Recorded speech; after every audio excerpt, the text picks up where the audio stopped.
Horford. Marcus Smart is out there with Irving, and it's Tatum in at the small forward position. Good on the second free throw. And no doubt that Marcus Smart is one of the better defenders at his position. Quick feet are complemented by that strong frame, and he just digs in against would-be scorers and just never lets them get comfortable. Now here is Holiday. Knocked away. Just 5 on the clock. Here's Smart. It's deflected. And the ball's tied up, so we'll have a jump ball.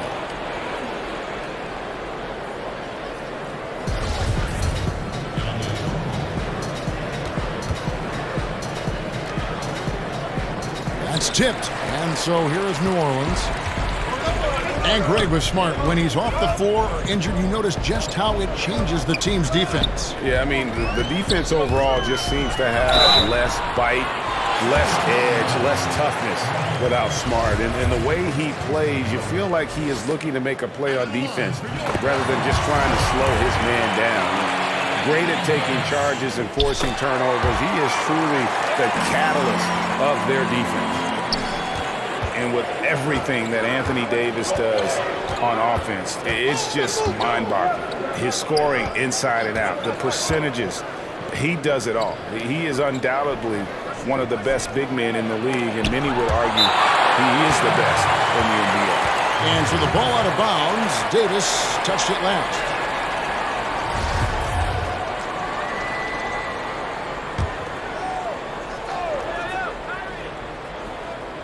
And just about a minute into the first quarter. 6 on the shot clock. Here's Horford. And a lot of contact on that one, so he'll shoot 2 here. That one is on Holiday. And with Anthony Davis, the stat lines, Greg, he can post on any given night are just absurd. Really, Davis still strong defensively, but he really impacts every facet of the game. One of the rare players who can carry a team on both ends of the floor. There just aren't many great players that can lead a team to a championship, but I think Davis is of that mold. Anytime Randall gets near the rim, you better look out. It's about to be a brutal finish. First quarter of play with about a minute and a half gone. Tatum kicks to Horford. The Celtics working the ball around now. Good, and the assist goes to Irving. And when he gets it in close, Al Horford is one of the best, one of the premier finishers in this league. Randall outside. To the right side. Davis inside, working on Horford. Moore outside. Pass to Davis. Lays it up off the glass. If there's a list of the best inside scorers in the NBA, Davis has got to be right at the top. When he gets his hands on the ball down low, you might as well just count it. Now here's Tatum. And in that game with Houston, he did not play well. Here's Irving from past the arc. And Davis pulls it down. And here's New Orleans now. And there's Randall on the assist by Davis. Great presence inside the painted area. This is where Randall's most effective. Irving passes to Tatum. Horford kicks to Irving. Back to Horford. Tries again. And 2 free throws coming up. Unable to get that one to go with all the contact. Irving isn't afraid of getting physical inside, showing big-time strength to pick up the foul. Boston shooting their 5th and 6th free throws of the game. And how about as a group, 80% on the season, one of their best attributes. And the Pelicans making a change here. Miller's checked in. Gordon Hayward's checked in for the Celtics. Brown comes in for Marcus Smart. Now here's Moore. He's been a reliable scorer for him as he's averaging up to over 13 points a game. Davis kicks to Frazier. The 15-footer, and they force the shot clock violation. Great D.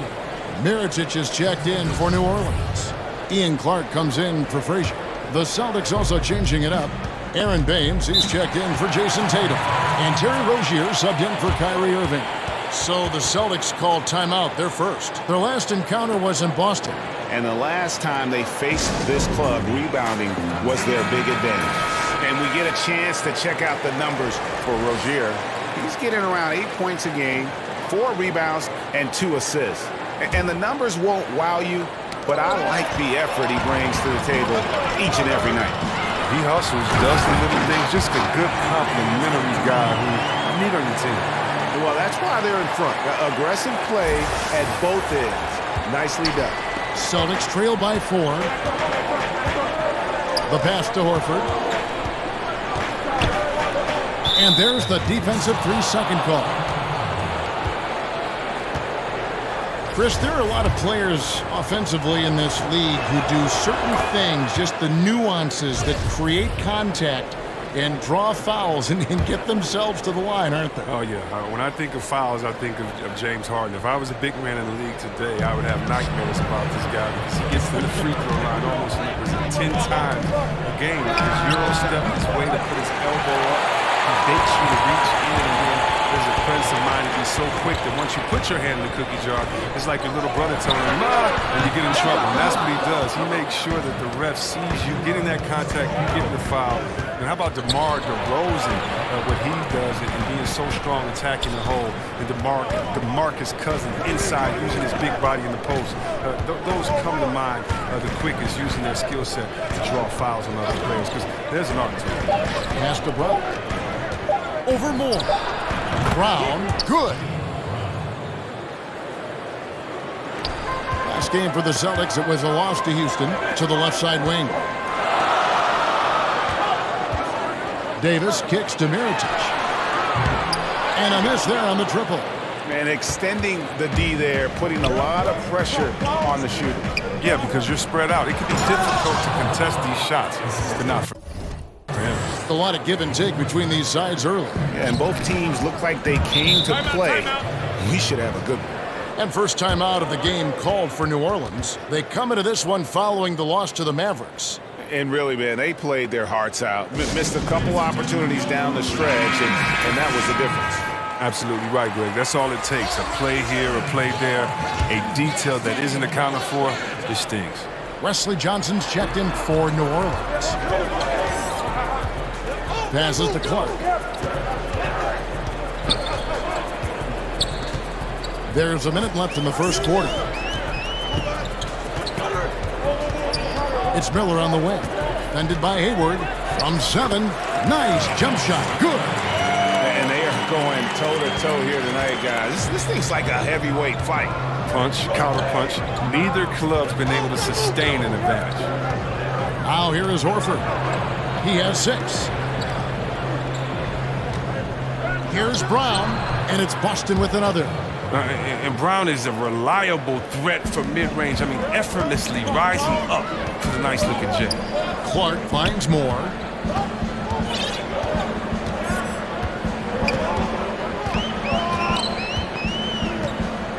Pass to Mirotic. On deep. That will not get it done. He's 0 for 2. Here's Brown. He had an 18-point outing in their last game against the Rockets in Houston. Hayward on the wing. Over Johnson. Johnson with the block. A good close contest so far as we finish the first quarter. Celtics lead by 1. And back in a moment. Al Horford was born in the Dominican Republic, and he talked about why he... Coming from the place where, wanted to follow in his father's footsteps. And what a career. College championships at Florida, an all-star in the NBA. I think he made the right choice. Some good action already in this one, but a fairly even matchup after the first quarter of play. What do you guys think about the Celtics here in this one? And through that first period, for me, their work on the glass has been the difference. Well, it means extra possessions, and that's certainly reflected in the score right now. Holiday out there with Ian Clark. Then it's Miller. Then it's Johnson. And it's Mirotic in at the 5 down low. That's the Pelicans 5 as we get into the second quarter. Horford the pass to Baines. Shot clock at 6. Here's Brown. And he hits it just before the shot clock expires. Brown's got 6. And Brown is a bailout artist, someone who feels comfortable, even in tight spots. And Jaylen Brown was giving quite the compliment on his game from Draymond Green, who felt, Greg, that Brown was good enough to be an all-star. Yeah, you know, I don't know if I'd be fully on board with that assessment in terms of last year, but I do think he's well on his way to becoming an all-star. His scoring and offensive impact continues to grow each year. He's shown a great knack on the defensive side as well. Terrific two-way player. The sky is the limit. And we've got an update here, so let's check in with David Aldridge reporting from the sideline. Well, guys, Al Horford is a multiple all-star. And if you count his stats, you miss what he brings to the table. When you factor in his passing, his defense, his efficiency, he does all the things that help you win. Coach Brad Stevens said, Al Horford averaging 15 points a game for you is like other guys averaging 27. Kevin? The definition of a pro. Terrific guy. Thank you, D.A. Here's Holiday. Rebound, Boston. Tough loss coming against the Rockets in the last game they played. You know, I don't like to use the word shock, but that was a shocking result for me. Nobody saw that one coming. To lose to that team was surprising enough, but to get blown out like that? Almost beyond belief, Greg. I mean, even on a bad night, you think they'd at least be competitive. Horford, no luck. Pelicans trail by 3. Guys, they're looking for a way to score here. Yeah, they've had a tough time taking the lid off. Miller against Horford. And oh boy, a lot of contact there, but he gets the call and will shoot 2. That one on Horford.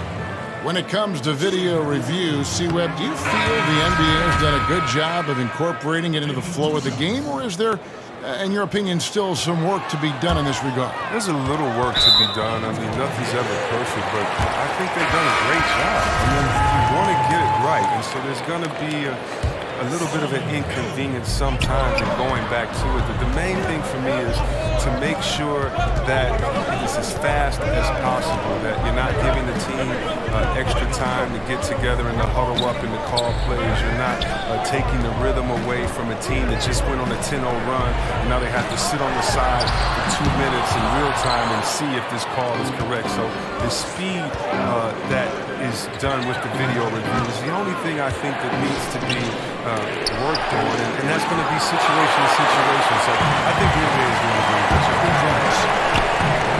Frazier dishes to Davis, and stolen by Horford. Frazier against Irving. Outside Tatum. The shot, no good. Excellent D there from Hill. Holiday with the 3. Morris with the rebound. He's got to keep the ball moving. That's not a good shot with the D set up like it was. Baseline J on the way. Drained for 2 points. And the Celtics lead by 5. So smooth in everything he does. Irving will score the ball from anywhere. Bounce pass, Holiday. Oh, and here we go. Irving's got it. The fast break chance. And the whistle blows. It's going to be on Davis. That is his first foul of the game. Ejuan Moore is checked in for Drew Holiday.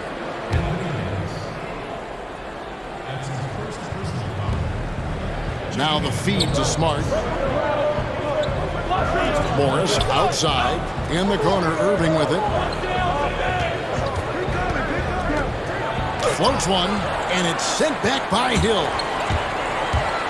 Floats it up for Davis. And Moore kicks to Frazier. Over Irving.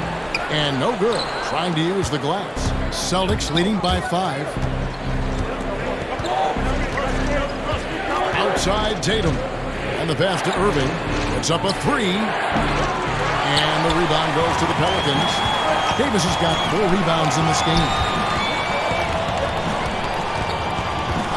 Moore against Smart.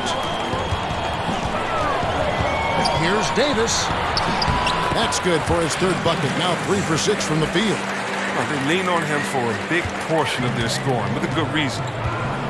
Time called here. The Celtics decide to talk it over. And we talk about a coach who gets the most out of his guys and what he has to work with. I mean, that's none other than Brad Stevens. I mean, he's done it for years. First in college, now on the greatest level. And as always, the mid part of the NBA season, quite a grueling part of the schedule. Right now, let's check out how the standings are shaping up in the East. Look at Toronto, earning the first place position with a terrific record. And we've seen them perform splendidly pretty much all season long so far, and they're definitely the team to beat. And, of course, there's Boston, sitting there 4 spots below. And, you know, for Boston, they've stayed right there, just in sniffing distance of the conference leaders. That's a solid accomplishment at this stage of the season. Well, it's possible we haven't seen them at their best yet. They've shown they can play with any team in the league. But now they need to do it every night, not just some nights. In the corner, it's Morris. Good, and Smart gets the assist. Terrific use of the catch-and-shoot jumper for Morris, catching the D flat-footed and torching them as a result. The kick out to Frazier. Trying to answer back, but that three is off the mark. 2 seconds separating the shot clock and game clock. And there's the foul. It's on Tim Frazier. That'll be his second foul of the game. The Celtics making a switch here. Baines is checked in. Frazier against Irving.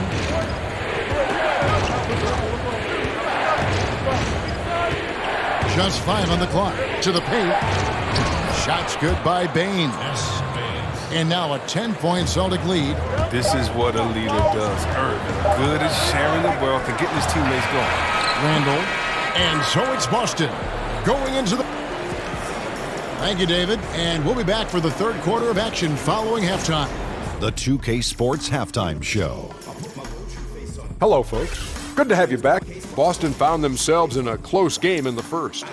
They were able to squeeze ahead by the end of the period with just a 1-point lead. Their play in the second quarter was inspired as they turned what had been a tight contest into a 10-point ball game by the time we reached halftime. That's all for now.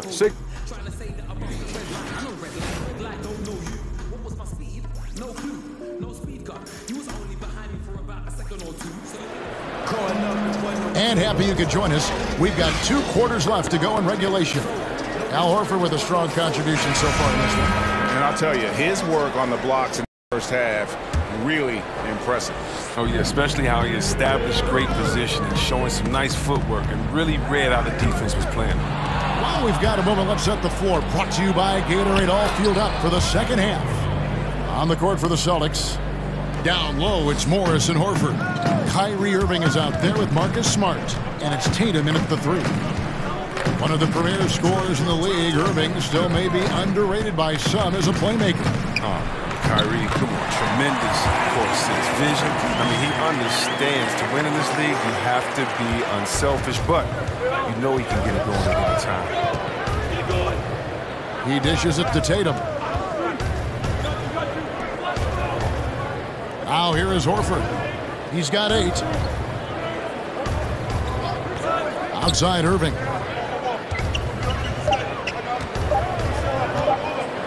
Shoots over Frazier, and Davis sends it back. He's got that huge wingspan, and boy, does he use it well on the defensive end. If Davis is within shouting distance of the shooter, there's a good chance he'll get a hand on it. Back to Frazier from downtown. Morris with the rebound. Morris has got 4 rebounds now tonight. The edge on the glass is the difference. It's allowed them to build this lead. Drains the 3-pointer. Well, yeah, Morris is just a tremendous shooter. He has great touch from beyond the arc. They've been struggling here on offense. Yeah, a bit of a dry spell for sure. Davis finds Randall. Frazier outside. And they double up Davis. Here's Randall. The kick out to Holiday. And it's out of bounds. The Celtics will take it the other way. And now a look at Boston's upcoming schedule. On Saturday, they'll take on Marc Gasol and the Memphis Grizzlies. Then on Monday, they'll be playing against LaMarcus Aldridge and the San Antonio Spurs. And looking at that Timberwolves matchups, this is one where it would take a complete meltdown for them not to come away with the win. Anything can happen, but I'd be shocked if they don't come out on top. Now a timeout called by New Orleans.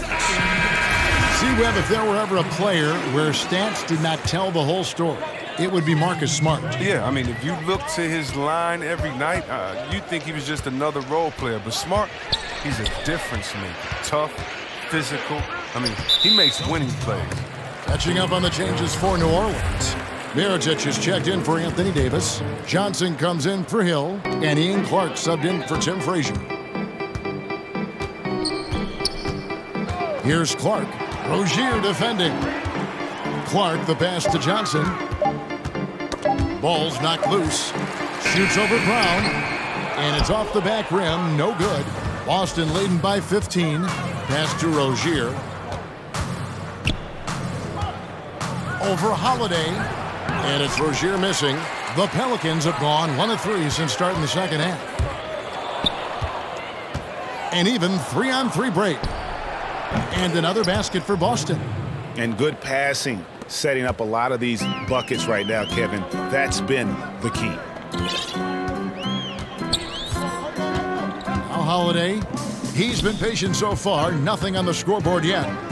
Passes it to Mirotic. The rebound by the Celtics.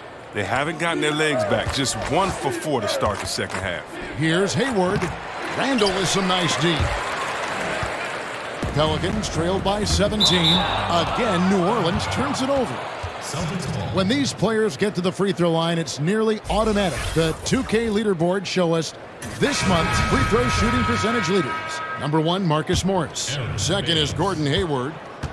They have both been unconscious from the free throw line. I mean, you could put a blindfold on them, and it wouldn't matter. Aaron Baines, he's checked in for Al Horford. Again, the miss by the Celtics. They may have missed it, but that's a clean look at the basket. Clark kicks to Mirotic. Over Hayward. Mirotic's shot is off.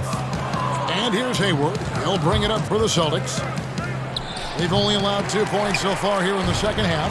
He's been off target for the most part, but it hasn't held them back as a unit. A shot by Holiday. Nobody around. And again, New Orleans has no luck. Here's Randall. No good. And they can't put an end to this drought. Actually, Chris, one of the shorter teams last season. The Celtics made up for it with excellent athleticism and length, wingspan. Oh, yeah, you think about it. Jaylen Brown measured 6'6" in height, but had over a 7-foot wingspan. Rozier is smart. They might not be the tallest guys in the world, but, man, they play big. Here's Clark. Count it. Clark's got his first 2 points. You can't pass up a shot from such short range. Celtics leading by 17. Rozier with the ball. He's averaging just around 8.5 points a game. The shot's good from Irving. The ball movement on this run has been fantastic and is a big part of why they've been able to get these good looks. And it's Clark in the corner. Mirotic inside. Defended by Hayward. Mirotic's shot is off. +8 in the rebound differential. One more reason why they're in control. Here's Baines. Oh, and that one, no question, powered it down. And the one-hand slam just looks so pretty when it's in his hand and he's the one doing the slam. Agreed. He is smooth as silk, even on a power finish. And it's sent back by Irving. With the shot. Tries again. Hayward can't hit. No doubt he's struggling right now from the field. Let's see if he can get it going this quarter. Randall kicks to Clark. Johnson surveying the floor. Just 5 to shoot. And it's blocked by Brown, but he gets it back. Clark for 3. And Baines pulls it down. Baines has got his 5th rebound in this one. Rozier for 3. Doesn't go for him. Mirotic finds Johnson.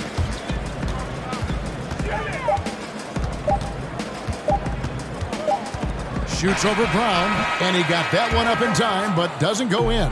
And so it's the Boston Celtics cruising into the quarter break with a 22-point lead. They have made it very tough to get a shot off against them. Their defense has been stifling. Right back after this break. Now let's take a look at our assist of the game presented by State Farm. Just true artistry right there. I mean, great decision on where to go with the ball, and how about the perfect delivery? How about the unselfishness? Night in and night out, we see guys trying to force their own agenda. Not that time.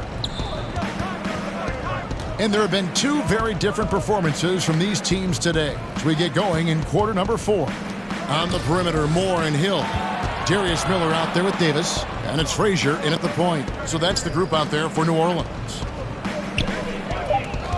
Irving for 3, drills the three-pointer. Irving's got the first field goal of the fourth quarter here for Boston. And you can see the play calling this half. Another one from distance. Well, that's because they made a concerted effort to get the shooters involved. Now they've built up the confidence. Pass to Moore.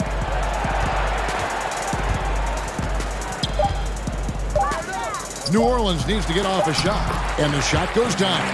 Defensively, this is what you know. He's coming off a hot game and looking to keep it rolling. Yeah, but here's the problem. They play team ball.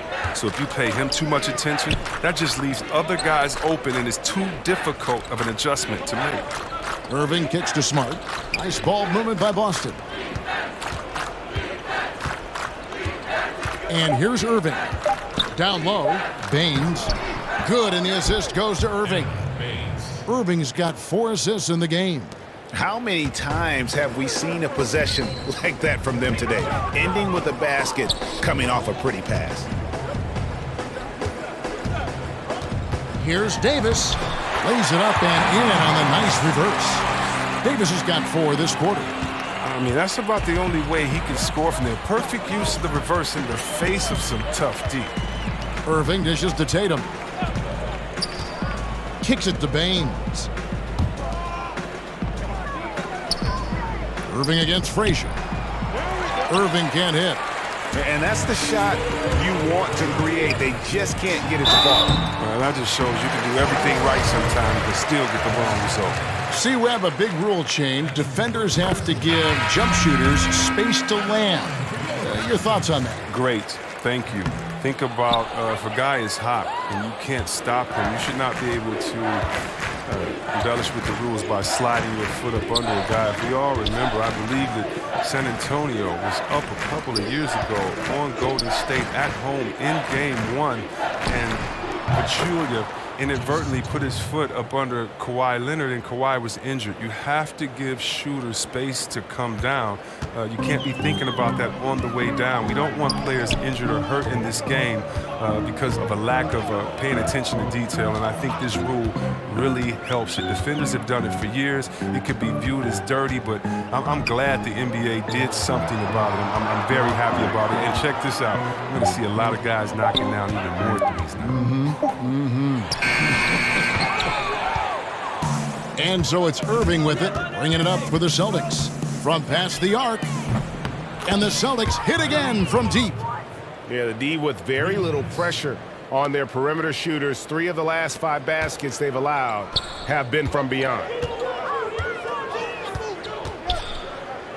Randall surveying the D. Moore outside.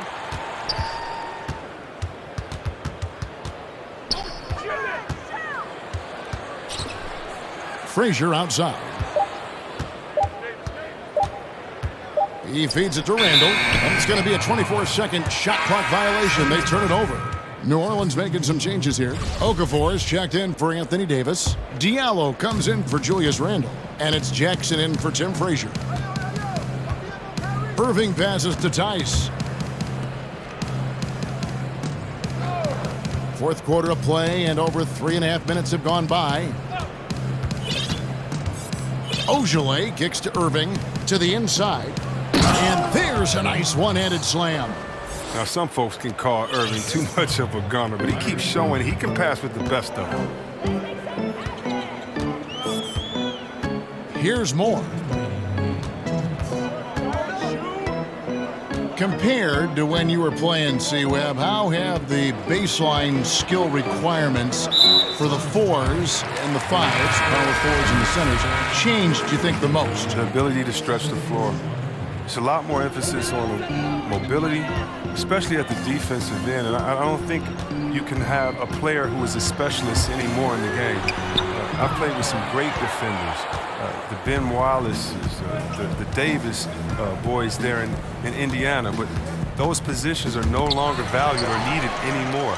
You can no longer be a defensive player that can't score on the other end. You have to be a player in the NBA now with the total skill set. That means mobility, shooting, dribble, passing. All of those things have to be encompassed, or there's a way to make sure to highlight you with a mismatch and take you out of the game. Good documentation. I like that. Well, guys, this was never really a contest, just a total obliteration, if you will. And you can safely say mission accomplished now for Boston. And this was one that never really was in doubt, I thought, an all-around dominant performance. And you kind of thought that maybe even going into the game. Yeah, there was a sense of that, and man, they just pretty much blew them right out of the water. A clinic was put on display here today. And I think a great job in positioning themselves for the W here. It's win number 21 on the season. And they've really had a dominant run of games against this opponent this year. They played them 3 times and won every one. And something we've come to almost expect is greatness from this guy. Such an overall great performance it was for Kyrie Irving. And the way he was able to dice up their D with his passing really made things easy for everyone else on his team. Here's Brown. Here's Tice. Lays it up and banks it in.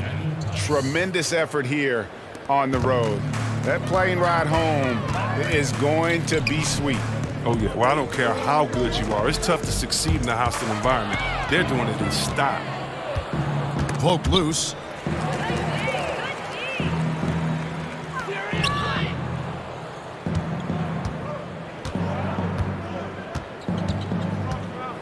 Here's Wanamaker.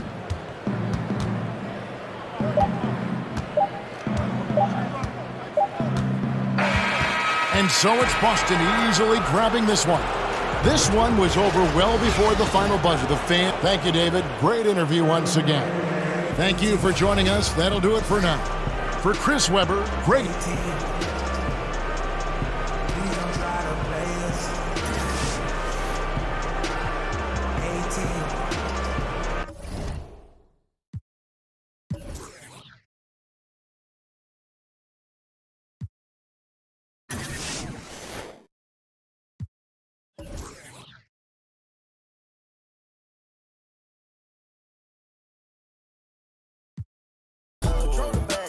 No need to brag now. No need. Hey, put the mask down. We living fast now. Find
victory here in Milwaukee, and we've got it for you right here on and with Tip. Thanks very much. He definitely is tough to handle in there, David. Thanks so much. Antetokounmpo's physical gifts. On a dunk last season, he literally jumped over the 6'6" Tim Hardaway Jr. You remember the play? Yeah, I think he's going to dunk from behind the foul line during a game. He might. Mainly because it's so easy for him, because it's like 2 steps and he can do it. But the last guy I remember being able to do what Giannis does was younger LeBron, where LeBron was such a sick athlete, like in that 2008, 2009 range, that he almost shrunk the court. And he would get a steal at half court, and then in 2 steps he was at the rim, and you would go, wow, how did that happen? And Giannis is like that. I think Anthony Davis is a little bit like that too, where it's just the geometry of the court seems screwed up when they're out there. And now the opening lineup for Detroit. The athletic front pair is Griffin and Drummond. Kennard is out there with Jackson, and it's Bullock in at the 3 side. No good from Bledsoe. And so Griffin will bring it up for the Pistons. Their last encounter was in Detroit. And turnovers were the story for them when they saw each other last. I mean, just a heartbreaking way to lose the game. Stolen by Middleton. And Brogdon with a clear path to the rack. And Antetokounmpo slams it in. That's a nice toss up there, so you got to like the timing. But, of course, that's Giannis. He's going to grab anything. And that was an unleashed chaos moment indeed. What a spectacular play. Sponsored by Under Armour Hover Hat. You know, Bill, you look at the Bucks, probably have to be more competitive on the defensive end to fulfill their true potential. Yeah, I would say that, and I would also say, you know, they don't play well with each other yet. It's like his turn, my turn, their turn, and it's just, I don't see the same camaraderie you see on some of the best teams. And also, like, Giannis needs to go up a level. He has the stats. He's a first-team All-NBA guy potentially this year, but he still has that one last leap to make that I think you saw with LeBron James in 2009. You saw James Harden the last couple years. You saw Durant in 2014. There's one more level for him to go, making everybody else better, and that's going to be the difference. Asking too much of him, you think? Not at all. Here's Griffin, and Griffin slams it in. Ah, so pretty when it's effortless like that. Blake Griffin up in the air, throwing it down, all second nature. Middleton outside. Back to Bledsoe. The dish to Antetokounmpo. Shot clock at 6. And the bucket is good. 3-point play chance here for him. Bill, it's interesting. More than 50 colleges and universities now offers scholarships in esports. I did not know this. And that number is probably only going to go up. Yeah, and it makes sense, too. What's more popular, esports or water polo? No offense to the water polo players, but come on. Come on. These kids love it. They cannot get enough of these games. No, every college should have esports. And that one's good, Brogdon. This is as good as it gets for a first quarter in terms of shooting the basketball. Outside Griffin.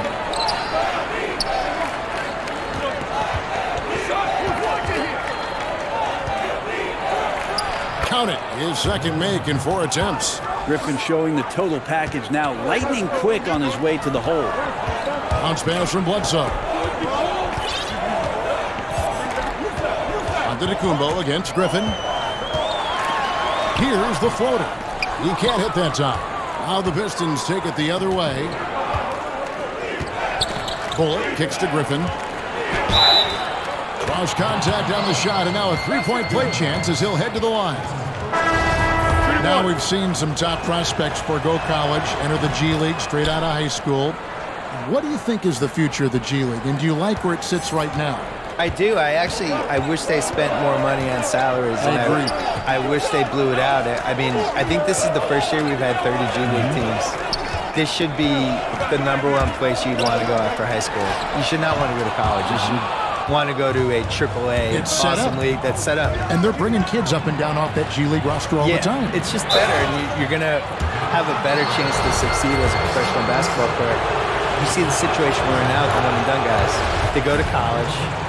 They show up in September. They're playing all the way through till March. Whenever they get knocked out, they drop out of college. And they might last, till round 2 in the tournament, which is what, March 20th? And they're out. So they've been in college for 6.5 months. How's that a good system? They didn't finish 2 semesters. So I would much rather see the G League work, and I don't understand why they don't spend a little more on it and just make it like a force. I don't think the moves are that hard. And Milwaukee calls their first time out of the game. Yeah, it's a good time to talk things over. Try to stop what's been a brutal run. Yeah, he's got to use every device at his disposal at this point, and I think he wants to give other guys a breather right now. Pass to Connaughton.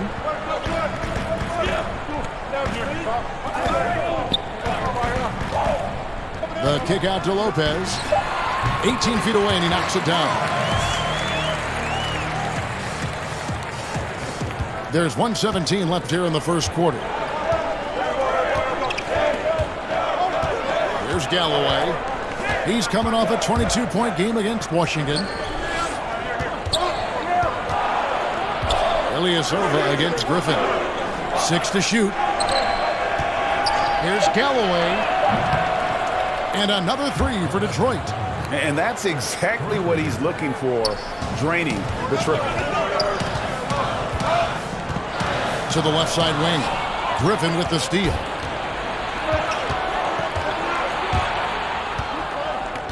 He kicks to Galloway. 36 seconds left to play here in the first. Offensive rebound. It's blocked, and he's able to get it back. And there's the foul. It's on Tony Snell. That's his first foul. Milwaukee making a switch here. Bucks on defense. It's a 3-point game. Brown outside. Just 5 to shoot. Johnson, a wide open look. That's good, and so Galloway with the assist. Johnson's got his second bucket of the night. Yeah, there's 6 points on consecutive 3 balls. They're finding holes now in the D. Outside Hill.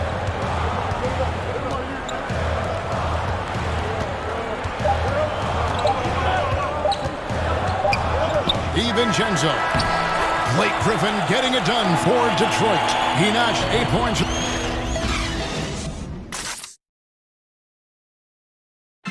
One of the most dominant big men in the league, Andre Drummond, says he's learned how to be a leader on this team.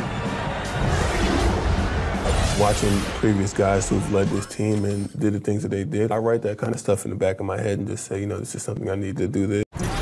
And, you know, Greg, with Blake Griffin, he's got somebody to take some of that leadership role alongside him. And those two will be pivotal in deciding just how good this team can be.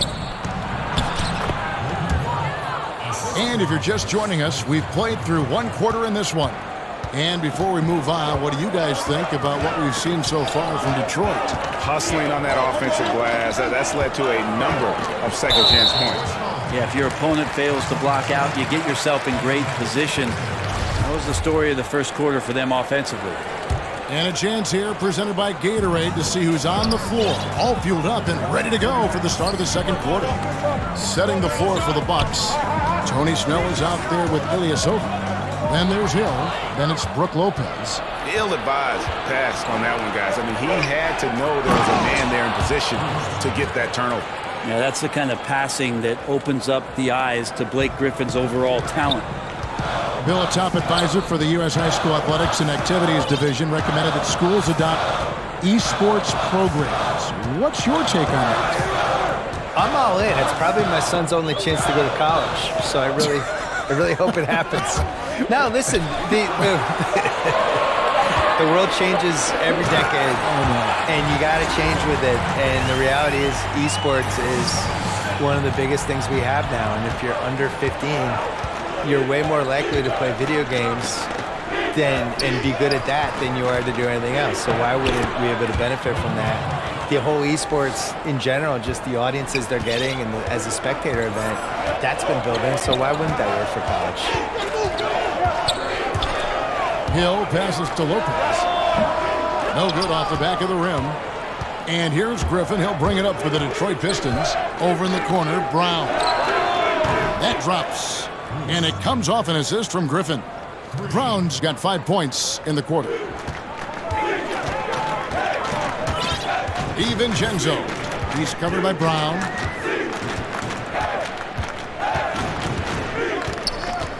Pass to Lopez. 2 free throws coming up, and they call the shooting foul. Yeah, nice, strong finish there. Nearly a 3-point opportunity. The Bucks have shot just 1 free throw earlier. 1 for 1 in the game. And the Bucks enjoying a brand new $500 million home. Bill, what will it mean, you think, for this franchise in Milwaukee? I think it means it'll stay in Milwaukee. They won't go to Seattle, so I think that was a good thing. The big thing is Giannis, who's got a few years left, and they've got to build a winning team around him, or else it threatens to become a 2010 LeBron-Cleveland situation. I would say they have 2 years. You love to compare eras and plays. Yes. Who could you even think of that compares to Antetokounmpo? Nobody. There's nobody. He needs to learn how to shoot. And when that happens, it's all over, and I don't know how you guard him. But I still think he was a year away from becoming the real MVP candidate that I think he's going to be this year. Drummond dishes to Griffin. Drummond trying to get himself free. And it's going to be a goaltending call here, so they'll count the bucket. So close to getting the block there. You can live with those calls because you'd rather have a guy playing aggressive instead of playing it safe. And that whistle got a huge response from this crowd, and it was not a positive one. Right side, Antetokounmpo. Basket is good. He'll get a chance for one more at the line. Bill, we've seen the NBA take steps to amend the draft lottery. Any further changes that you might recommend? The biggest thing I would do is I just don't think you should be able to finish in the top 3 2 years in a row. I think there has to be some sort of schmuck insurance for the rest of the league. I'm fine rewarding the one bad season, but when you're just continuously bad, the year that Cleveland, when they won the lottery 3 out of 4 years, I just thought that was a travesty. Just didn't feel like it. No, it's just wrong. There's 30 teams in the league, and you have a team that really blows the LeBron James era and just surrounds him with the wrong people, and he leaves, and then really can't stay out of its way for the next couple of years, and they just keep getting the #1 pick. I don't agree with that. I think that's bad. I also thought it was bad that Philly was able to get #3 and #1 in back-to-back years, and it's bad that the Celtics were able to get the 3rd pick and then the 1st pick. So that would be the one thing I would do. I don't think it should. I don't think you should be able to successfully fail for multiple years. Pat Connaughton, he's checked in for Brogdon. Bucks trail by 10. Outside, Antetokounmpo. And the lead is down inside single digits. Antetokounmpo's got 14 points. This guy upping his scoring average every year. Tonight's effort's only going to increase the chances of Giannis to do that again, maybe this season. And now the first timeout called here for Detroit.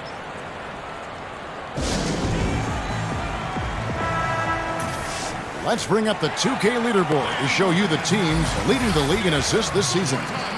5th best, the Bucks. And a team that shares the ball will create opportunities for the right player to score. 1:46 left to play here in the second quarter. Here's Griffin. Detroit, no good that time either. Bucks have gone 4 of 7 from the field in this second quarter so far. And let's catch up with our sideline reporter, David Aldridge. The Pistons went for it last season, bringing in Blake Griffin and trading away picks and players. It didn't work out the way they wanted, but they are determined to make a go of it. They're in a brand new building, and they hope that their moves in the future will draw fans back to the franchise. Kevin? Good overview, David. Thank you. Bill, what a pleasure to have you with us. Great as always to hear your thoughts, your commentary. I hope you join us again soon. I'd love it. Anytime, Kevin. Tell me. Thank you. And Brent, always cool, isn't it, to hear what Bill's thinking? He comes at things from a variety of angles. Yeah, the pop culture stuff and the bits from personal life and his interaction around the game. He certainly has a passion for basketball, and it's great that Bill's adding some color to the audience's experience. First one falls for him. And last season, not the one Brook Lopez wanted to have before heading into free agency. He just never seemed to find a place with the Lakers and saw his minutes decline as he wasn't in their plans. Averaged a career low in terms of minutes played per game last year. And I think he still's got a lot to offer and should bounce back closer to his all-star level of output. And when he gets himself into the right position, Drummond so powerful in terms of finishing at the rim. The only way to prevent that alley-oop is to keep him from getting to the launching pad in the first place. Outside for Bledsoe. Here's Antetokounmpo. He gets that one. Antetokounmpo's got 7 points here in this quarter. I like how Giannis is inviting a little bit more contact and no longer shying away from it. Griffin finds Jackson.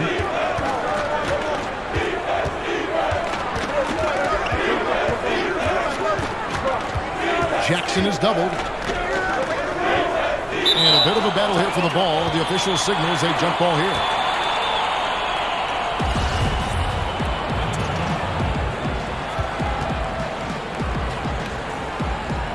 And the Bucks with possession here.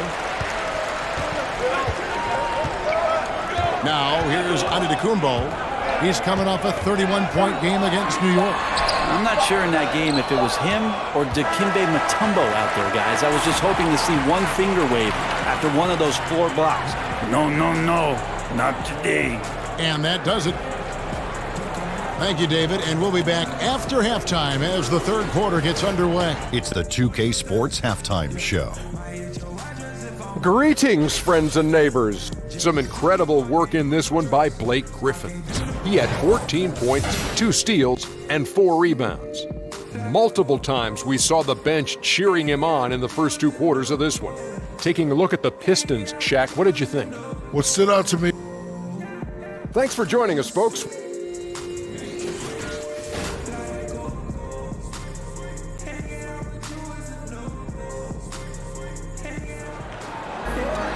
And for those of you just tuning in, thanks for being with us. The second half of this game still to play. You look at Antetokounmpo, and this game has been everywhere. And I just love how aggressive he is. Usually tries to work for the best shot that he can. Well, we saw that in the first half, and he's constantly on the move and slipping behind the eyes of the defense to work closer to the rim. And on the floor for Dwayne Casey starting the second half. The big man are Griffin and Drummond. Reggie Jackson out there with Kennard, and it's Bullock in at the 3. Clock at 4. Griffin kicks to Kennard. Shot's good. Griffin making the play. Griffin's got 4 assists in the game. One of my favorite moves is the Euro step. I know it's one of yours as well. There are a lot of guys that can do it well. Well, I got to see Manu Ginobili step around me for years in San Antonio. But I think James Harden is still the most devastating Euro step player we have in the game. There's something about the lefties, isn't there, Kevin? You have a hard time figuring they throw a lefty you off. out. They throw you off automatically just by the left hand. Right. Then they add the little side step. And James Harden with the shiftiness and the way he moves the ball around and draws contact. I know there are a lot of people that get aggravated by that, but he's nearly impossible to stop, especially when he's got his passport with the Euro step. He's swift on us. Here's a look now what's coming up for the Milwaukee Bucks. On Saturday, they'll host the Brooklyn Nets. Then on Tuesday, they'll be matching up with Andre Drummond and the Detroit Pistons. And when you look at that Raptors matchup, this is what the fans have been wanting to see. 2 of the best teams in the league duking it out, and you know whoever gets the win is going to be viewed as the team to beat. Silva, he's checked in for Lopez. And he gets contact and the whistle on the shot. 2 shots coming up. And there's the foul against Milwaukee. And Griffin not backing down on the inside. He's welcoming that physical play, especially when he's shooting. And Blake Griffin said early in his career he used to rely on his athleticism to get by. He said the problem was every season he'd be worn out by February. So diversifying his offensive game has helped him to kind of withstand the rigors of a long NBA season. A shot by Middleton, wide open. No good on the triple. A good job by him on the glass here tonight. +8 in that department. And Middleton with the block. Well, the long arms of Middleton getting up there on defense and throwing that one away. Antetokounmpo passes to Middleton, and it's sent back by Drummond. Out to the right wing.